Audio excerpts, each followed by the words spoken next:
कि वो आपका ऑल वेदर फ्रेंड, अमेरिका की हिस्ट्री है वो किसी का ऑल वेदर फ्रेंड रहा नहीं। इंटरेस्ट ये है कि कि अगर लड़ाई होती है हमारी और चाइना के साथ, तो रशिया न्यूट्रलाइज रहे और अमेरिका हमारी मदद।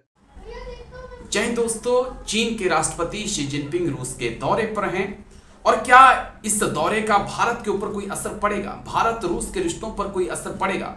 एक्सपर्ट से बातचीत होती है तो कई एक्सपर्ट बोलते हैं कि नहीं, भारत के ऊपर कोई असर नहीं पड़ेगा, भारत और रूस के रिश्ते बहुत मजबूत हैं।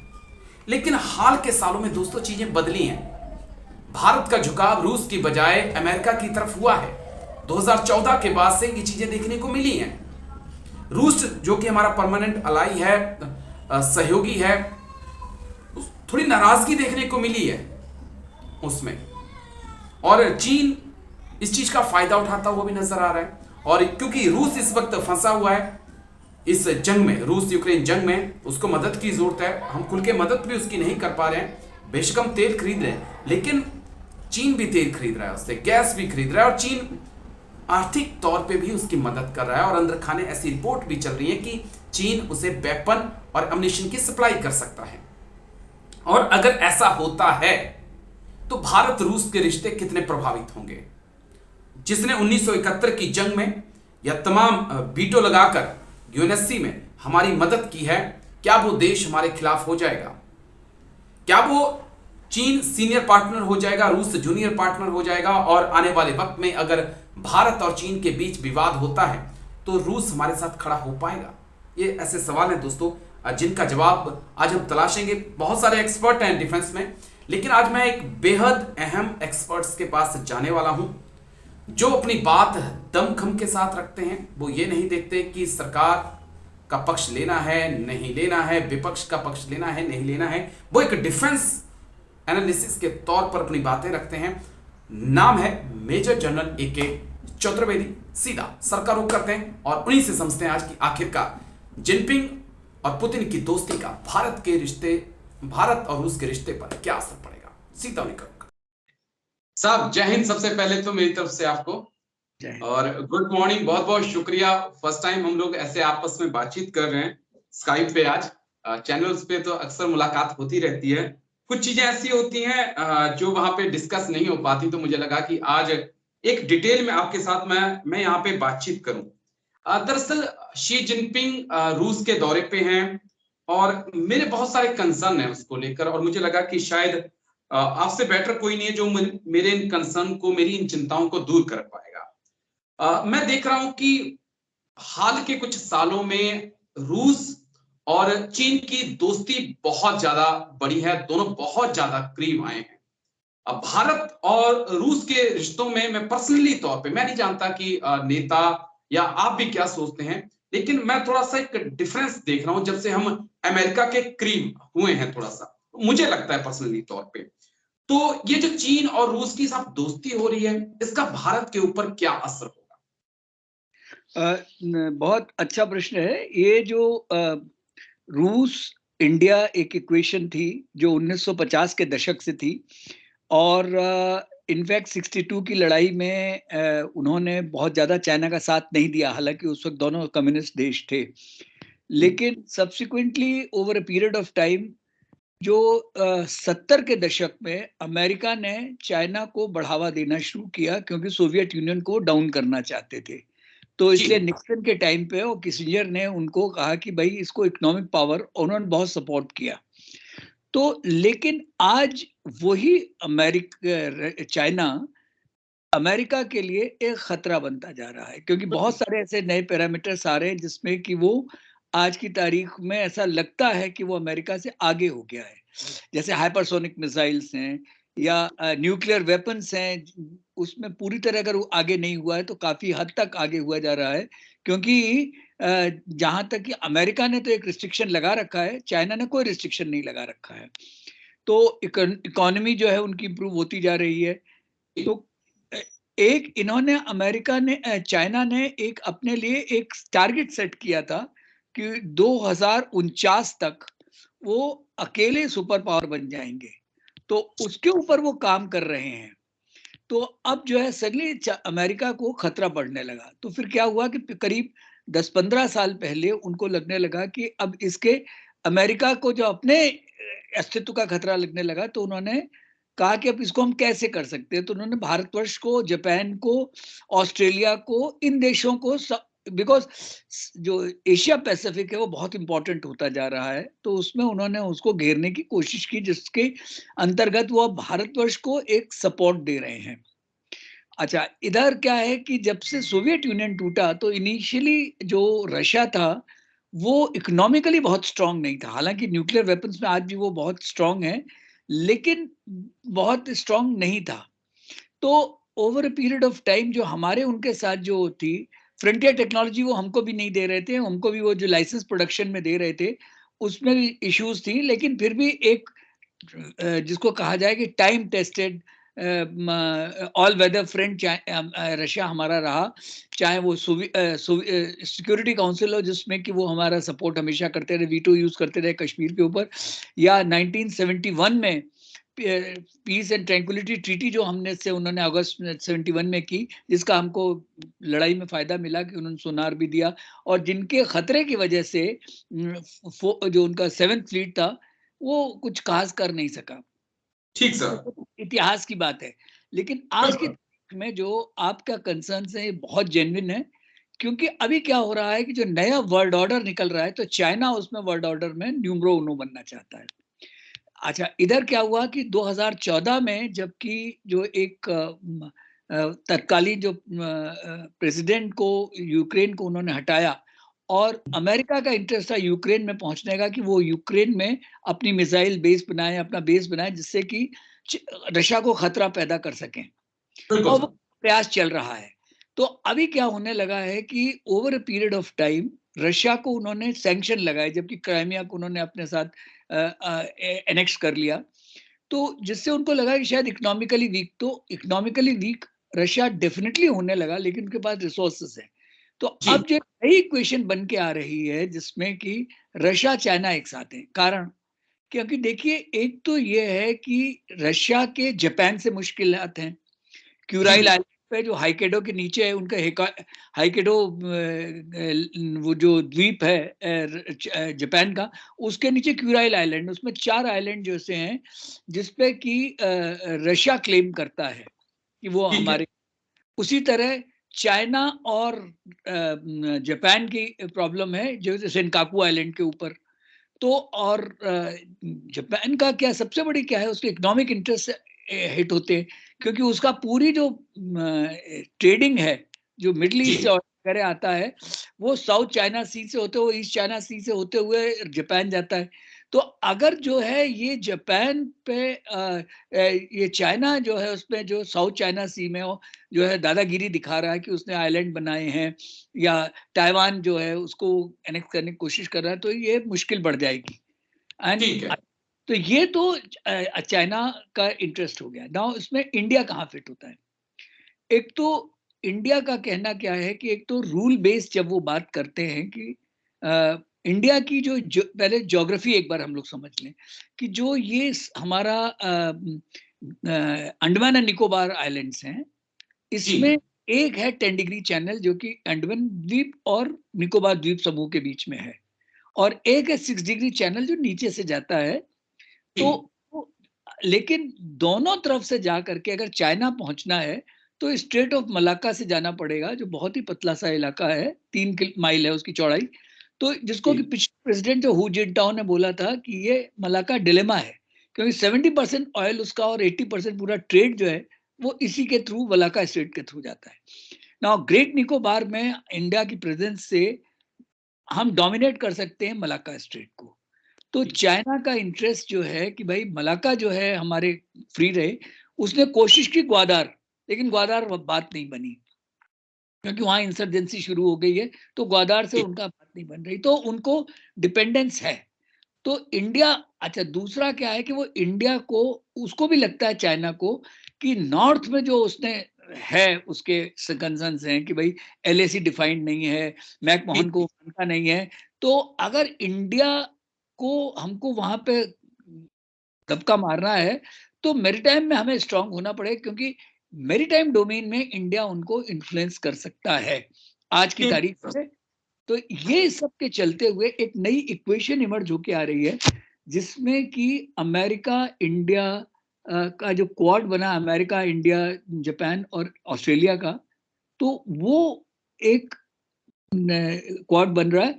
और हम लोगों को याद रखना पड़ेगा कि जी हमारे अभी बहुत अच्छे रिलेशन, दैट्स व्हाई हम लोग यूक्रेन में रशिया के खिलाफ नहीं गए हैं। हमने जी उसको दिखाने की कोशिश की लड़ाई का टाइम नहीं है, हम बातचीत से सुलझाएं। ठीक लेकिन है।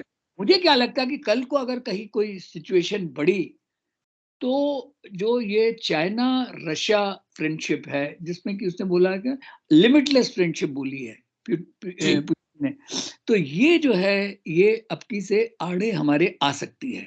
जहां तक इंडिया अमेरिका का सवाल है, अमेरिका के अपने इंटरेस्ट हैं तब तक वो, और मतलब अमेरिका क्या बोले, ये रियल पॉलिटिक्स है जिसमें हर बिल्कुल। अपने इंटरेस्ट की बात कर।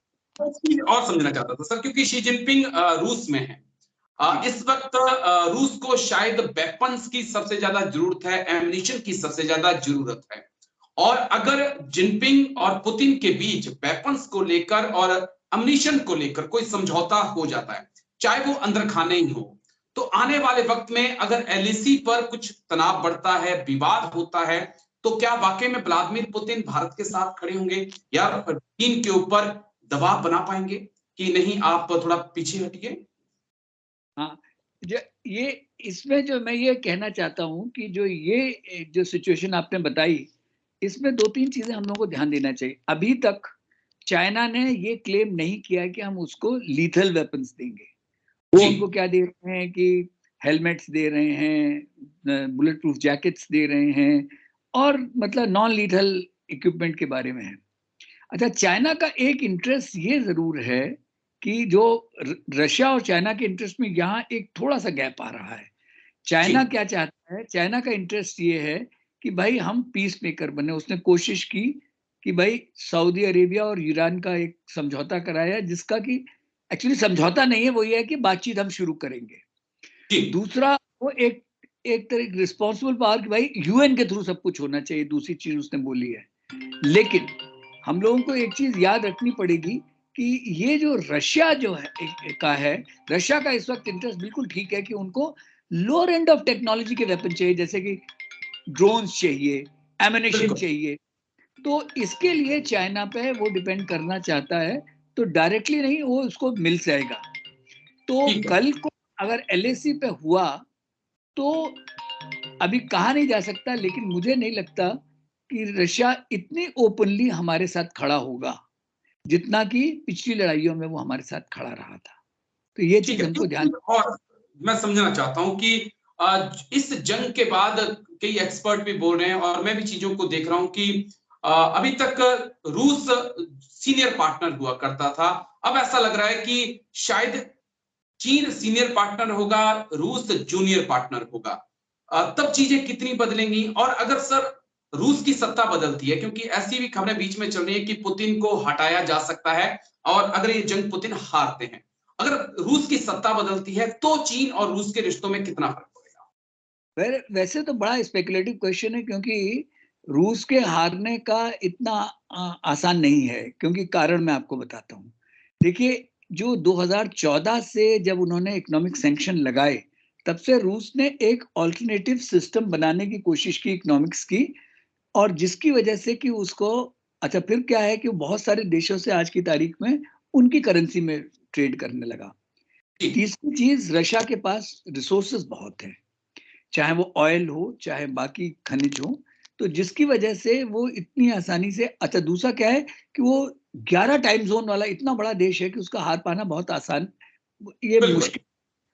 तो जब तक कि न्यूक्लियर वेपन्स ही नहीं आ जाए, तो इसमें एक चीज आई है कि जिसमें कि जो एमिनेशन कुछ दिया जा रहा है यूक्रेन को, वो डिप्लीटेड यूरेनियम वाला भी दिया जा रहा है। तो अगर कहीं कहीं टेक्टिकल न्यूक्लियर वेपन चलने लगे, तो लड़ाई हाथ से बाहर हो जाएगी। नंबर एक, ठीक है। पहली चीज तो यह है कि रशिया इतनी आसानी से हारेगा नहीं, नंबर एक। नंबर दो चीज जो इसमें ध्यान देने वाली बात यह है कि जो तो जूनियर और सीनियर पार्टनर की जो सबसे बड़ी चीज इसमें क्या होती है, दो चीजें होती है किसी भी कॉम्प्रिहेंसिव नेशनल पावर में। दो चीज बहुत इंपॉर्टेंट है, एक होती है इकोनॉमिक्स, दूसरी होती है स्ट्रेटेजिक या मिलिट्री फोर्स। ओके। तो इसमें कोई शक नहीं, इस लड़ाई के बाद आज की तारीख में ये कहा जाए कि यूक्रेन रशिया का लड़ाई चल रही है, तो ये मिसलीडिंग है। ये लड़ाई बिल्कुल। अमेरिका और वेस्टर्न वर्ल्ड की रशिया के साथ है, और इसमें आप देखिए सारे लोग पूरा नेटो सहयोग कर रहा है, एमिनिशन दे रहे हैं। कल आपने गौर किया होगा कि उन्होंने जी। $350 मिलियन का सपोर्ट फिर से दिया, तो 32 बिलियन से ज्यादा की अमेरिका सपोर्ट दे चुका है। जी। दूसरा, अभी उन्होंने जो ईडीए है, यूरोपियन डिफेंस एजेंसी है, उन्होंने बनाया है कि हम $2 बिलियन की मदद देंगे, तो उसमें एमिनिशन, बेसिकली एमिनिशन के लिए है, और सब जी। देश देंगे। अच्छा, तो ये तो एक एक साइड की है कि उसमें हथियार वगैरह जो है रशिया के अगेंस्ट दिए जा रहे हैं। हथियार अकेले नहीं हो सकते हैं मेरे ख्याल में, कि मर्सिनरीज फोर्स के नाम पे जो अपने वो दे रहे हैं, तो क्योंकि जी। एक 3 दिन में हाइमार चलाना कोई नहीं सीखता, F-16 बिल्कुल। कोई सीखता नहीं है, तो ये सब तो बेकार की बातें हैं। तो ये स्टेल्थ से प्रॉक्सी वॉर चल रही है अमेरिका की रशिया के अगेंस्ट, ठीक है। जिससे इसमें कोई शक नहीं कि रशिया वीक होगा। और रशिया जब वीक होगा, और चाइना इसमें बड़ी अच्छी पोल पोजीशन में बैठा हुआ है ना, अमेरिका का इन्वेस्टमेंट चाइना में खत्म हुआ है। हालांकि वो जी। कोशिश कर रहे हैं कि वियतनाम, इंडिया, इंडोनेशिया, मलेशिया में इन्वेस्टमेंट बढ़ाने की कोशिश कर रहे हैं, वो एक वन साइड है, लेकिन जी। चाइना में उनका इन्वेस्टमेंट कम नहीं हुआ अभी तक ओके। है। तो ये चीज जो है कि आगे आने वाले दिनों में इकोनॉमिकली चाइना इतना स्ट्रांग होता जा रहा है, हाइपरसोनिक मिसाइल के टर्म्स में होता जा रहा है, जी। न्यूक्लियर वेपन्स के टर्म्स में होता जा रहा है। तो इस सब के चलते आने वाले सालों में इसमें कोई शक नहीं कि चाइना एक डोमिनेंट पार्टनर के तौर पे उभरेगा, और ठीक है रशिया सर। चाइना से ज्यादा जरूरत होगी। लेकिन हाँ राजेश जी, इसमें एक चीज और आप गौर कीजिएगा जी। कि अगर तो कहीं गलती से चाइना ने थोड़ा जल्दबाजी करके ताइवान पे हमला करने की कोशिश की, जो शायद ना करे यूक्रेन के अनुभव के बाद, लेकिन अगर ओ, उसने किया, तो वर्ल्ड ऑर्डर पूरा ही उल्टा पुल्टा टॉपसी टर्वी होने का पूरा चांस है, क्योंकि जो आज की तारीख में जो अमेरिकन रिजर्व, नेटो के रिजर्व है, वो सारे खाली हैं। तो यो ठीक है। यूक्रेन में इतना पैसा उन्होंने लगा दिया है, तो कल को उनको नुकसान होने का पूरा खतरा है। ये चीज जी। रशिया चाइना ध्यान रखे। एक चीज और जो मैं समझना चाहता था सर, हाल ही में सिप्री की रिपोर्ट आई है। वो रिपोर्ट बोलती है कि हमने रूस से हथियार खरीदना 30% कम कर दिया है। हम फ्रांस की तरफ, इजराइल और अमेरिका की तरफ ज्यादा झुके हैं। जब, क्योंकि हम रूस से हथियार खरीदते थे, बहुत ज्यादा डिपेंड उसके ऊपर थे। अब अगर हम फ्रांस, अमेरिका की तरफ जा रहे हैं, तो क्या इन चीजों का असर भी दोनों देशों के रिश्तों पर होगा सर? बिल्कुल, क्योंकि ये आज के अगर देखा जाए, ऑयल के बाद जो सबसे इम्पोर्टेंट एसेट है किसी देश का, जो इकोनॉमी में कंट्रीब्यूट करता है, वो है मिलिट्री इंडस्ट्रियल कॉम्प्लेक्स।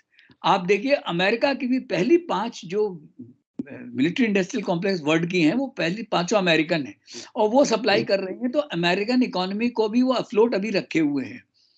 तो अच्छा, इसमें एक जो चीज है, इसीलिए थोड़ी देर से हम लोगों ने शुरू किया, लेकिन हम लोगों को और पहले शुरू कर देना चाहिए था। ये जो जी। आत्मनिर्भर भारत की कैंपेन है, ये बहुत रेलेवेंट और इम्पोर्टेंट है हमारे देश के लिए, और इसको और तेजी से बढ़ना चाहिए, क्योंकि कल को आपका तेजस, जो अमका या तेजस मार्क 2 जब आना होगा, तो कावेरी इंजन आज की तारीख में जो उसकी स्थिति है, उससे नहीं कर पाएगा।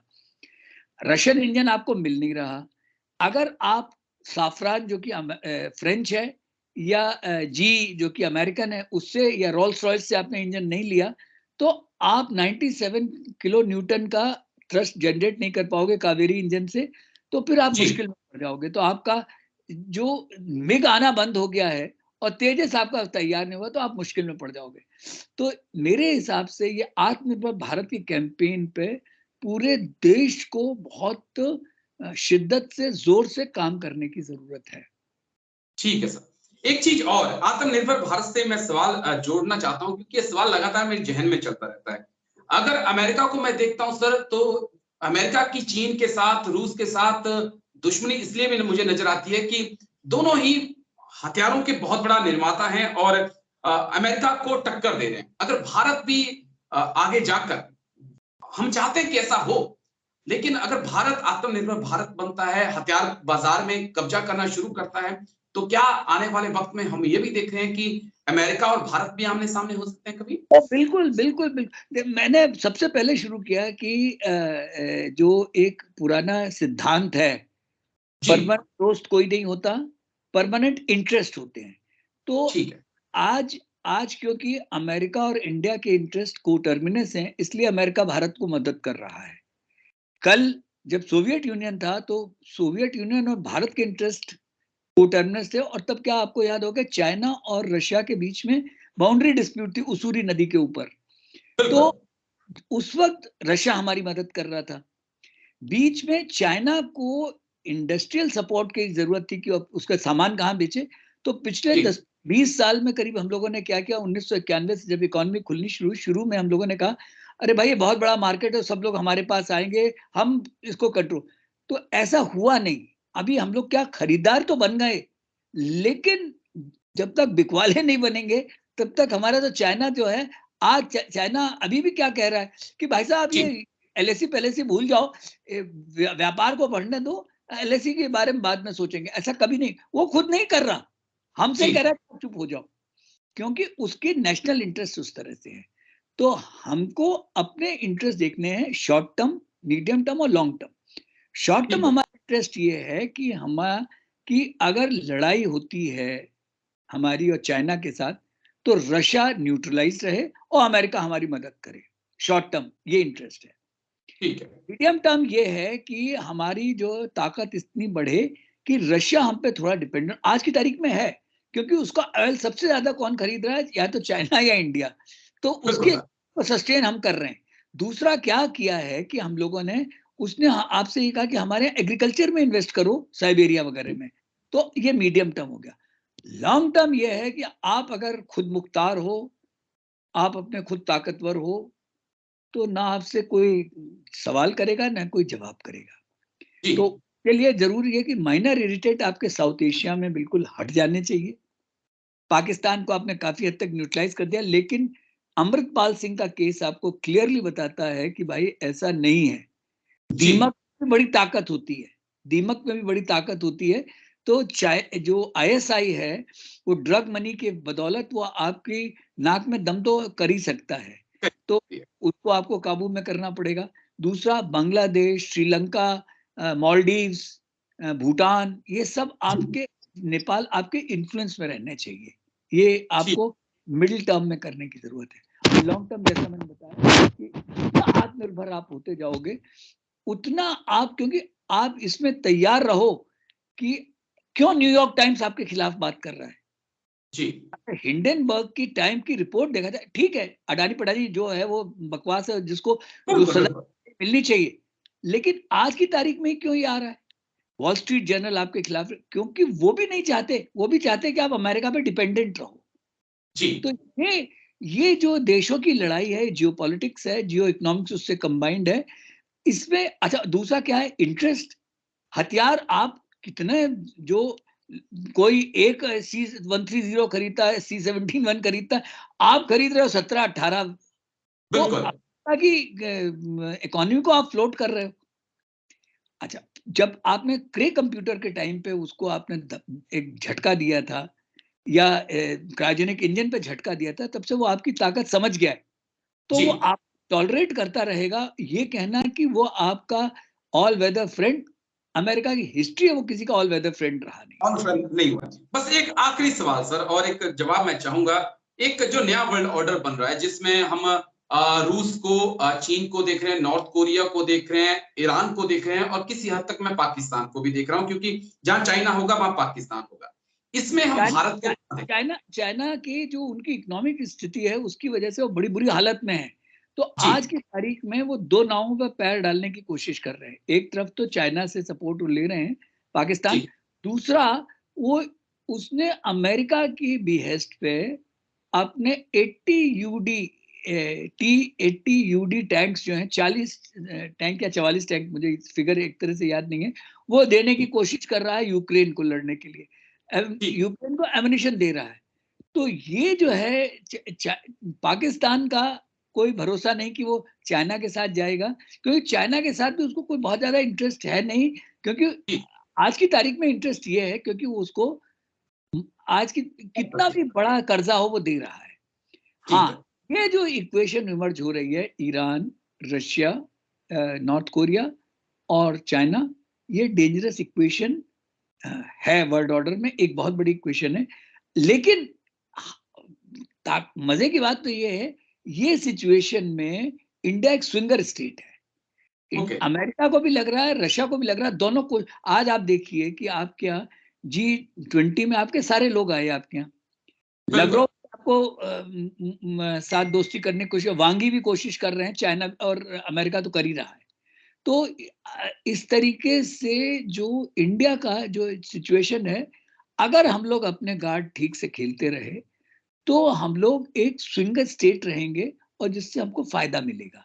लेकिन अगर हम अमेरिका के इंटरेस्ट के साथ मिल गए तो रशिया हमारे खिलाफ और चाइना खिलाफ होगा। हमको एक चीज और राजेश याद रखनी पड़ेगी कि ये नॉर्थ साउथ कॉरिडोर जो है हमारे ट्रेडिंग इंटरेस्ट के लिए बहुत इंपॉर्टेंट है, जो चाबहार, जाहिदान, जारांश, दिलरम और वहां से ताजिकिस्तान होते हुए या एक और आर्मीनिया होते हुए जो यूरोप के लिए रास्ता बन रहा है, वो बहुत इंपॉर्टेंट है। तो हम लोगों को ईरान हमारी सिक्योरिटी मैट्रिक्स में बहुत इंपॉर्टेंट है। आप देखा होगा पिछले से पिछले साल चाइना ने एक $400 बिलियन का ईरान के साथ पैक्ट किया, जिसमें कि वो कहा कि हम अगले 25 साल में ईरान में $400 बिलियन इन्वेस्ट करेंगे। तो चाइना जो है ईरान को वो करने की कोशिश कर रहा है। हम ईरान को चाइना के हवाले नहीं कर सकते, ये हमें याद है। और दिस इज वेयर हमारे यहाँ की जो शिया पॉपुलेशन है वो बहुत, बिल्कुल। एक आखिरी सवाल और मेरे जहन में आ गया सर, मैं जल्दी से 1 मिनट में उसका जवाब चाहूंगा। ये जो यात्रा है, क्या व्लादिमीर पुतिन से हम ये उम्मीद कर सकते हैं, सोचें एक वक्त के लिए कि व्लादिमीर पुतिन शी जिनपिंग को ये कहें कि आप एलएसी का विवाद खत्म करो ताकि भारत पूरी तरह से अमेरिका के साथ ना हो जाए, क्या पॉसिबल? लेकिन उसमें क्या होगा, जो ये चीजें इतनी आसानी से सॉल्व नहीं होंगी, क्योंकि शी जिनपिंग की पोजीशन अपनी वीक हो जाएगी अगर उसने ऐसा किया। ये हो सकता है कि वो कहे कि इसके ऊपर बातचीत दोबारा शुरू करो, और कुछ मतलब जो मैकमोहन लाइन को तुम चाहे एक सैंक्शन दे दो, या एलएसी का जो एलएसी को अभी तक, क्या एलएसी तो वो डिफाइन ही नहीं है ना, एलआईसी डिफाइन हो जाए, बट इतना कर दो कि भाई एलआईसी डिफाइन हो जाए, तुम्हारा ये है, हमारा ये है। तो इस तरह से व्लादिमीर पुतिन को उसमें पॉसिबिलिटी निकालने की कोशिश, अगर वो हो गया तो पूरा वर्ल्ड ऑर्डर की इक्वेशन बदल जाएगी। ठीक है सर, चलिए बहुत बहुत शुक्रिया आपका, major general A K. Chaturvedi sir, बहुत बहुत शुक्रिया। जय हिंद सर, आपको शुक्रिया सर मेरे साथ जुड़ने। थैंक यू सर, तमाम चीजों को समझाने के लिए, थैंक यू सर।